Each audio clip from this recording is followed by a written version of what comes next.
It is 9:58 at night, when I pawn 3 years of my life. Rain needles the broken neon sign outside my bookstore. As if the sky is impatient too. Inside the shop, it smells like old paper and cold coffee and failure. Past due notices fan across the counter, like accusing little flags. You cannot keep doing this, Emma. The bank called again this afternoon. I heard every ring, every voicemail, every quiet apology I could not answer. Sell the building, sell the first editions. Let me help you start over. if I sell the books, there is nothing left to start with. Mia stands in the doorway with her arms folded. Wet umbrella dripping onto the welcome mat. She is my oldest friend, and tonight my most relentless judge. He has been gone 2 years, Emma. You are still running a museum for a ghost. Do not talk about Eli like that. His name leaves my mouth like broken glass and Mia flinches, but does not look away. He is not the one drowning in debt. You are. You think he wanted this for you. You do not know what he wanted. Silence slams down between us heavier than the rain. Behind her shoulder the streetlights smear across the wet glass, cold and distant. The auction house will still take the rare volumes. Give up the store before it eats the last piece of you. If I let this place go, then I let him go. I am not ready. Mia looks at me like she is the only sober person at a party she did not want to attend. You are going to lose it anyway. At least, walk out on your own feet. She drops a set of keys on the counter. A glitter of silver among the overdue notices. Think about my offer. I am not your enemy. Then she is gone, door slamming hard enough to rattle the shelves. For a long moment there is only the ticking of the ancient wall clock, and the drip drip drip from the roof. I pick up the keys, and feel the weight of metal, and history, and goodbye. On the back of the counter, a photograph of Eli watches me. Edges worn soft from years of thumbs. He is 24 forever in that picture, laughing at something I cannot hear anymore. You said you would stay until we fixed every broken page in the world. The air does not answer. Desperation tastes like cold metal on my tongue. That is when I see the card tucked under the cash drawer. It is thick cream stock with no logo. Only 3 embossed words in dark red ink. Time Pawnshop, downtown alley entrance. No phone number, no email. Just an address and a promise that curls like smoke at the bottom. We buy what you cannot get back. The card is not here this afternoon. When I counted the drawer, I would swear on Ellie grave. It was not, yet my name is written on the back in his handwriting. Looping careful strokes I know better than my own. Emma Hart, 7 days. This is a joke. My voice shakes and the card does not change. Outside, thunder rolls over the city like something waking up. I grab my coat and the photograph, and the keys and step into the rain. The alley is a vein between 2 tired brick buildings. Dumpsters crowding the walls, steam leaking from a broken grate. At the very end a narrow door waits, painted the color of old bone. A small brass plaque nailed to the center. Time Pawnshop, the same words from the card, letters catching the dim light. My hand hovers over the knob as my heart hammers against my ribs. If this is real, then I am insane. If it is not, I have already lost everything. I choose insanity. The bell above the door does not jingle when I push it open. It tolls low and deep, like a clock striking somewhere far away. Inside the shop there are no shelves, only glass cases filled with things that glow softly from within. A silver wedding band that hums, a baseball ticket that flickers, a lipstick tube that breathes out warm air. Behind the counter an old man sits on a high stool, profile carved from shadow, hands folded on a black ledger. You are late. I did not make an appointment. You did when you read the back of the card. Name. Emma Hart. He flips the ledger open and runs one finger down lines of ink that shift when I try to read them. 3 years for 7 days. 7 days with him. With the one you lost on the highway outside Portland. Car fire, trapped seatbelt. My lungs forget how to work. You can bring him back. I do not bring anyone back. I arrange time. You will have 7 days in this world. with a version of him whose path crosses yours. When the time ends, he returns to where he belongs, and the cost is taken from your life. Will he remember me? He will remember enough that it hurts, nothing more. My hands shake as I pull out my wallet and the photograph, offering both like they weigh the same. Take whatever you need. You have already told me what I need. He opens a drawer and lifts out a slender knife made of dark glass. Give me your wrist. I do. The blade kisses my skin and a thread of light spills out, coiling into a small crystal vial. It glows faint blue, then dims as the old man caps it and writes 3 on the glass. The contract is sealed. Go home, Emma Hart. Your 7 days begin at dawn. The bell tolls again as I step out into the alley, and the door shuts behind me. When I turn back, there is only a blank wall where the pawn shop stood. Rain washes the chalk from the bricks, as if it was never there. By the time I stumble back to my bookstore, the sky is bruised purple, and my shoes squeak with every step. I fumble with the keys Mia left, and push the door open. Someone stands in the center of the shop, water pooling at his feet, holding the photo of Eli in his hand. He looks up and my heart stops because the universe has kept its promise and also broken it. Eli eyes, Eli mouth, Eli crooked smile, but a stranger wears his face. Emma! Day 1 begins with me, forgetting how to breathe. He stands there dripping on the worn rug, snowmelt haloing his boots. Outside it is still raining, but his coat is dusted with white like he has walked in from another season. Say something. My voice cracks in the middle, a bridge that cannot carry its own weight. I have been looking for this place all day. You have no sign on the street.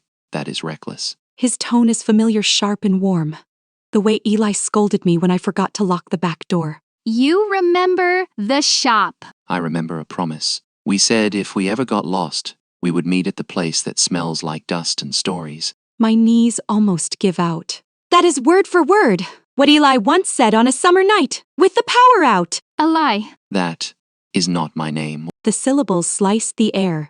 Hot.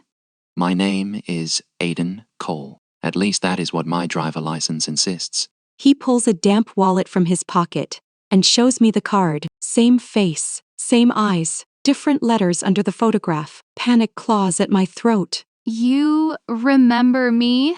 I remember your hands. Ink on your fingers, a tear in your thumb from book tape, a laugh that sounds like you are afraid to be loud. I remember a crash, glass over road, fire and metal. Your face pressed to the window as the light went out. I grip the counter because the world tilts. That is how he died. That is how I arrived. His gaze roams the shelves, landing on the stack of repair orders, the cracked leather tomes, the window where the rain streaks. This is not my city. I went to sleep in a condo above a river in Chicago. I woke up in an alley behind here with your name pounding in my head. I think of the pawn shop, of the vial of light marked with a number, of the old man voice saying, he arranges time. You are not supposed to be here. Story of my life. He smiles then, a crooked familiar curve that could stitch my whole chest back together, if I let it. I do not let it. Instead I make tea. Because that is what you do when the universe shatters in a polite country. We sit at the small table in the back room, steam rising between us like a thin fog. You keep looking at me like I am about to explode. I pawned 3 years of my life to see you again. That seems excessive. You died. You left for a book fair and never came back. They pulled what was left of your car off the highway guardrail. My words spill out. Years of silence, snapping open. I remember the smell of gasoline and burnt plastic. I remember thinking that time felt wrong, like someone knocked the hands off a clock. Then I was standing in that alley with your name on a card in my pocket. He reaches into his coat and pulls out a small metal coin. It is heavy, etched with a pattern that hurts my eyes when I stare too long. This was on my chest when I woke up. It looks like something from a board game. It looks like a rule you do not get to read yet. We talk until dawn brushes pale gray along the windows. He remembers our first kiss behind the biography section. My nervous speech about paper grain. The way he called me sunshine even when I was not. Yet he does not remember the way I take my coffee. Or the song that played at his funeral. Or the last fight we had about his speeding. Every shared memory is stitched to a gap. I fall asleep in the chair while he browses the shelves, fingers trailing over spines he once helped me catalog. When I wake, the clock reads 3 in the afternoon, and Mia is standing in the doorway staring at him like she sees a ghost. Ha! Emma! What did you do? Her voice is a whisper and a scream at once. Mia, this is Aiden. Hi. He lifts a hand in an awkward half-wave that looks exactly like Eli greeting her on our first road trip. Get out! The command hits me, not him. Mia, stop! Do you think I am blind? You drag in a man with his face and expect me to smile. It is not like that.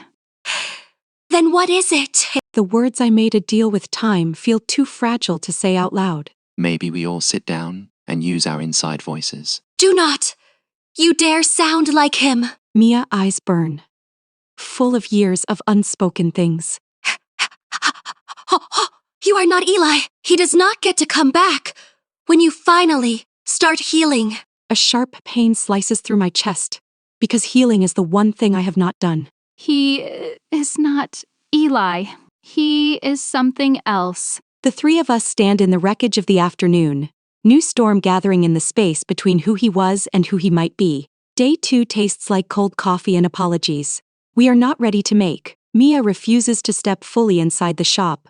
She leans against the doorframe like a bouncer for my sanity. How long is he staying? A week. You invited him to move into your grief for a week. It is complicated.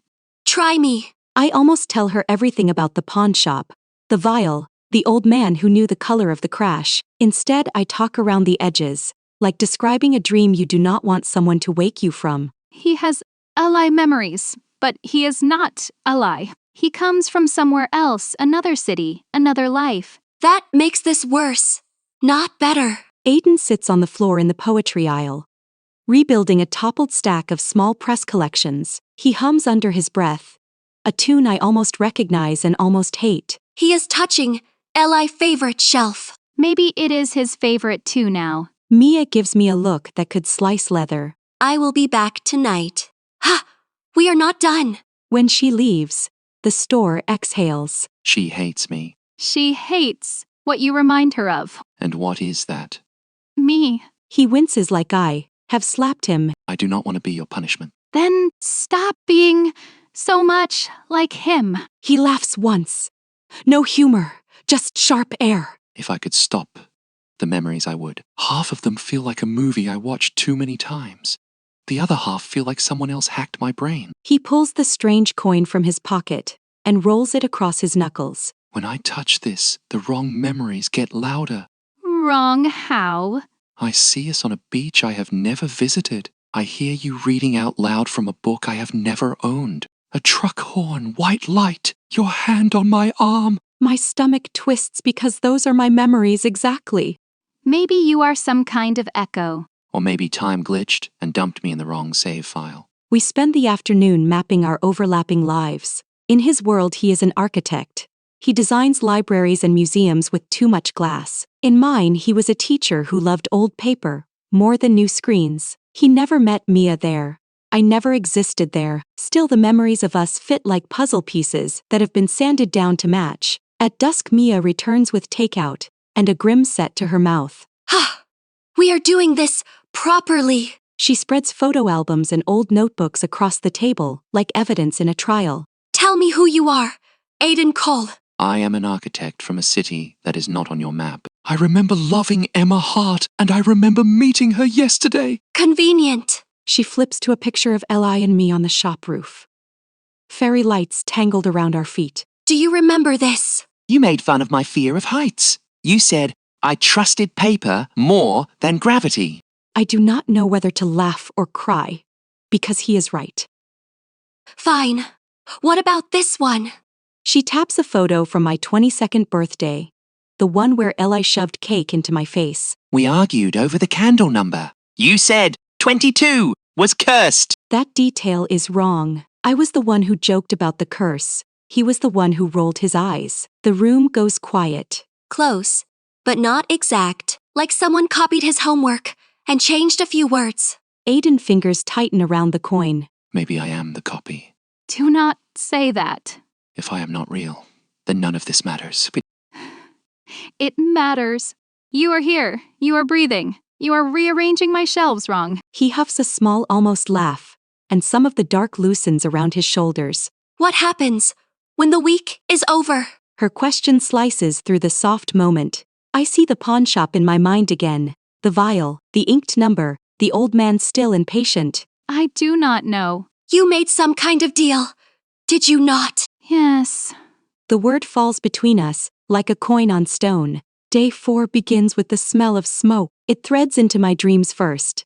A gray ribbon curling through a memory of Eli laughing in sunlight. Then someone shakes my shoulder hard, and I crash into waking. Emma, get up!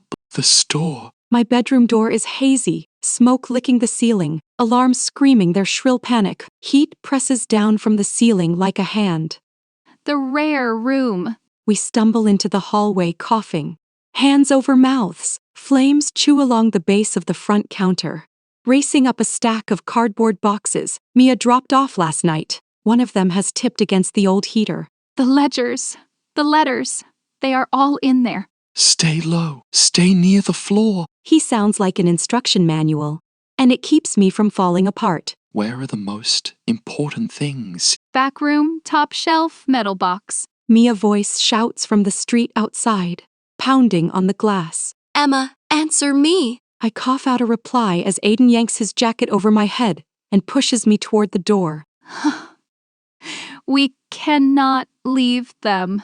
We can build new shelves. I cannot build a new you. His words slam into me, harder than the heat. I trip over a fallen book cart, and he hauls me upright, muscles straining. When we reach the entry, he shoves me through the doorway, into cold air and sirens. What happened? Boxes, heater, it was an accident. My words tumble out without thinking, and Mia face drains of color. I moved those boxes. I am so sorry. She looks like she might collapse, but there is no time to comfort her. Aiden turns back toward the smoke swallowing the doorway. What are you doing? You said metal box, top shelf, load-bearing wall right behind it. I can keep that section intact long enough to grab it. You will die. Maybe that is how I get home. He smiles quick and sharp and disappears into the smoke before I can grab him. Firefighters shout, pulling hoses, ordering me back. Time stretches thin and ugly for a terrible minute. I think I have traded 3 years of my life just to watch him burn the way Ellie did. Then Aiden staggers out, coughing, soot-streaked, clutching the metal box against his chest. His coat sleeve is scorched, but his eyes are bright. You owe me new eyebrows. Relief hits me so hard my knees buckle. Do not ever do that again. You wanted your ghosts rescued. Consider it phase 1 of the renovation. Fire crews tame the blaze bit by bit, leaving the store blackened but still standing. The rare room is singed but not destroyed. The box of letters inside only warm to the touch. Inside are every note Eli ever left me. Every margin doodle. Every scrap I hoarded like they were oxygen. Later at the hospital, they check Aiden's lungs and bandage his arm. Mia sits in the plastic chair between us, guilt pooling around her feet. I almost destroyed the last pieces of him. You have. You did not. He saved them. He is not him. I know. The admission tastes like smoke and truth. I am sitting right here, and my ego is flammable today. We laugh. Helpless, shaky little sounds that feel like a dam cracking. When Mia goes to get coffee, Aiden turns to me, expression serious. How many days do we have left? 3. That explains why my dreams keep getting louder. He tells me that last night he dreamed of a city that is both ours and not. Streets folding over each other like pages. I saw you there, and not you. 2 versions, walking past each other, and never looking up. I shiver, even though the room is warm. Maybe this was never about bringing him back. Maybe I was supposed to learn how to let him go. By risk burning down your life. By seeing that it was already on fire. He reaches for my hand, bandaged fingers warm around mine. What do you want to do with the days left? The question settles deep in my chest. I want to fix what we can, not what we lost. I want this place rebuilt. I want you to have memories that belong to you, not to a dead man. That sounds like a plan. Day 7 arrives soft and sharp, like the edge of a page that cuts you only when you stop paying attention. The bookstore is a skeleton of itself. Walls smoke-stained, windows bare, blueprints litter the back table. Aiden rough sketches of new shelves and skylights. Mia has already called the insurance, the contractor, the temp staff she wants to hire to help us rebuild. US, as if that is a fact the universe cannot touch. If you go back, what happens to all this? Someone else can build your skylights. No one else can be your bad influence in the rare room. He is trying to joke, but the tightness around his mouth gives him away. Have you considered not going back? Mia's question makes both of us look up. I do not know if that is an option. Ha! Find out!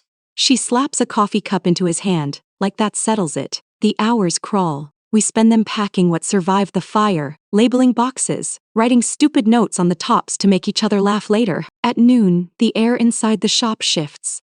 Pressure dropping like before a storm. The bell that is not there tolls once.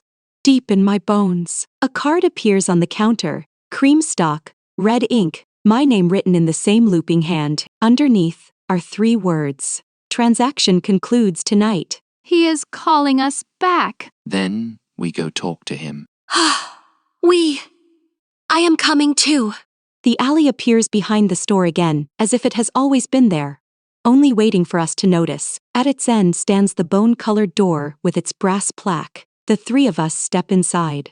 The glass cases hum with captured memories, soft and sad. 7 days spent, payment due. I want to change the terms. That is not how time works. You told me this was about arranging time, not resurrecting the dead. Maybe the arrangement can change if I have changed. His eyes, dark and bright, study my face as if searching for cracks. You understood the cost. I understood losing more would not hurt as much as losing him once did.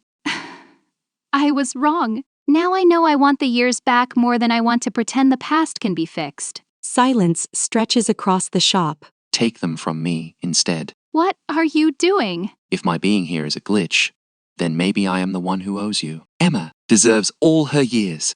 Mia sucks in a breath. Eyes wet. You cannot just erase yourself. This is not how it works either. He was never part of the original ledger. He slipped through when you cracked the door.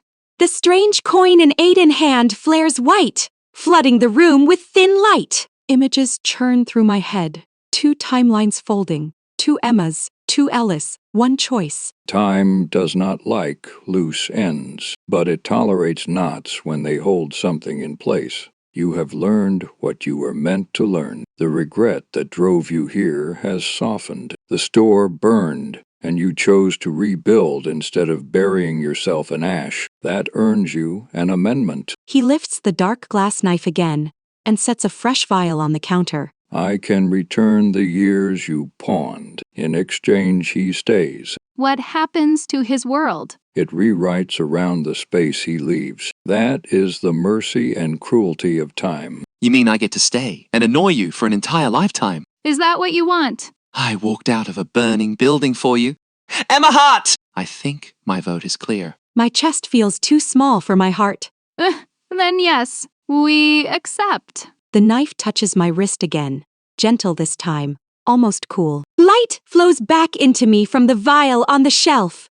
A river reversing its course. I feel 3 missing years slide back into place, like a spine straightening. Next to me, Aiden shivers, as the coin in his palm melts into nothing. His eyes clear.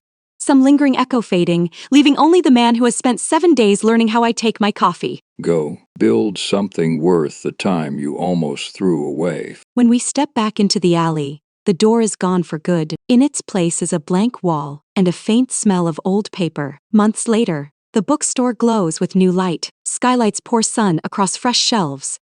A small corner dedicated to journals, where customers can write the one regret they are ready to let go. A plaque by the door reads Heart and Coal Restoration. Letters painted by hand. We fix old stories for a living now. We let our own move forward. Thanks for watching. Follow for more romance stories.